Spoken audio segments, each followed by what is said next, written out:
Hello, my name is Nick Schultz, and for my Eagle project, I'm going to be presenting to you numerous topics relating to emergency preparedness. This first one is called Preparedness on a Shoestring. The purpose of this video is to educate you on how to create a no-cost or low-cost disaster kit. Objectives are to list the critical items to include in a disaster kit, and to identify how to create a disaster kit from items available in your home. A commonly asked question is, what is the purpose of a disaster kit? Well, in a disaster situation, you may need to survive on your own for at least 3 days. While local officials and responders will be on the scene after a disaster, they can't reach everyone immediately. A disaster kit is meant to provide essentials while waiting for further help from local officials and responders. The contents of a disaster kit should contain at least water, 1 gallon per person per day, for at least 3 days, for drinking and sanitation. Sealed water bottles should be good for at least 1 year. After a bottle is opened, the water will begin to grow bacteria in less than a month. If unable to purchase water, a typical home water heater can provide 30 or more gallons of clean drinking water. With research, you can easily find a safe and practical way to do this. It should also contain at least a 3-day supply of non-perishable food. This should include ready-to-eat canned or dried meats and tuna, fruits, juices, and vegetables. High-energy foods such as peanut butter, cereals, and breakfast bars are highly recommended. You should also add a can opener, scissors, or knife for cutting open foil and plastic pouches, and disposable plates, cups, and utensils. If needed, you should include food for infants or those on special diets. You should pack everything in plastic bags to keep them as dry and as airtight as possible. Keep track of when food items need to be inspected or replaced. You should also include food for pets and service animals.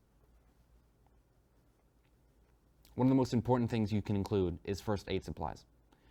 You should specifically look for items like bandages, cotton washcloths, cleaning agents and soaps, hydrogen peroxide or isopropyl alcohol, antiseptic cream, and aspirin or an aspirin substitute. You should also include a list of medical conditions and prescription medication. Prescriptions should be kept in a plastic bag or travel kit in an easy-to-find location. You should also include copies of important information. This includes phone numbers, family records, insurance and financial documents, and copies of passports, identification documents, social security cards, and immunization records. It's also important to include a radio, flashlight, and batteries. Candles should be avoided as they can easily cause fires. It's advisable to have a weather radio with tone alert. If you can't get one, you may be able to listen to alerts on local radio or access them on the internet at that link. Some other supplies to include are a whistle to signal for help, wrench or pliers to turn off utilities, and sanitary products and diapers. The expiration dates of items in your kit should be checked every 6 months. Here are some reminders for when disaster strikes. Disaster can strike quickly and without warning. It can force you to evacuate your neighborhood or confine you to your home. Here are some steps you should take if a disaster strikes. First of all, keep informed. Listen to local radio or television for news and instructions. Remember, a weather watch means that it is possible that severe weather conditions will develop. A weather warning means the weather is already occurring or is likely to occur, and the people should take proper protective measures. You should bring things indoors, such as lawn furniture, trash cans, children's toys, garden equipment, clotheslines, hanging plants, and any other objects that may be blown around. Confine or secure your pets in a location in your home or in a carrier for evacuation. Move to a safe area of your home unless you are instructed to evacuate. You should evacuate immediately if told to do so. Ignoring an evacuation order puts you and your family in danger. You should also wear protective clothing and sturdy shoes. Lock your home and use the travel routes specified by local authorities because other routes may be impassable or dangerous.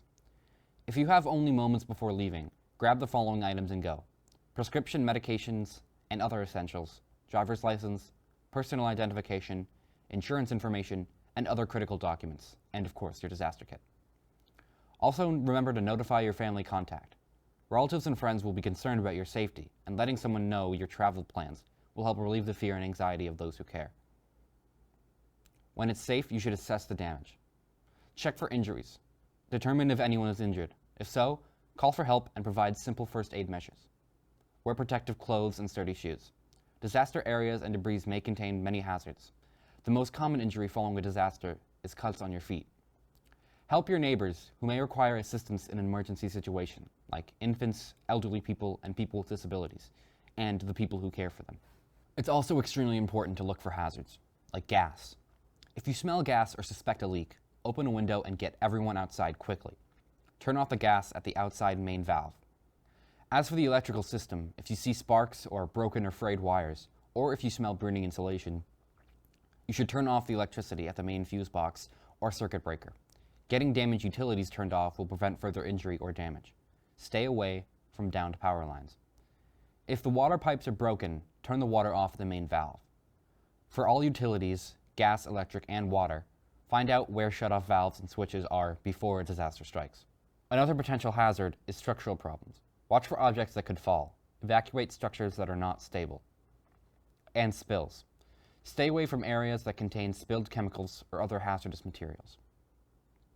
All of the information in this presentation was provided by FEMA using official material.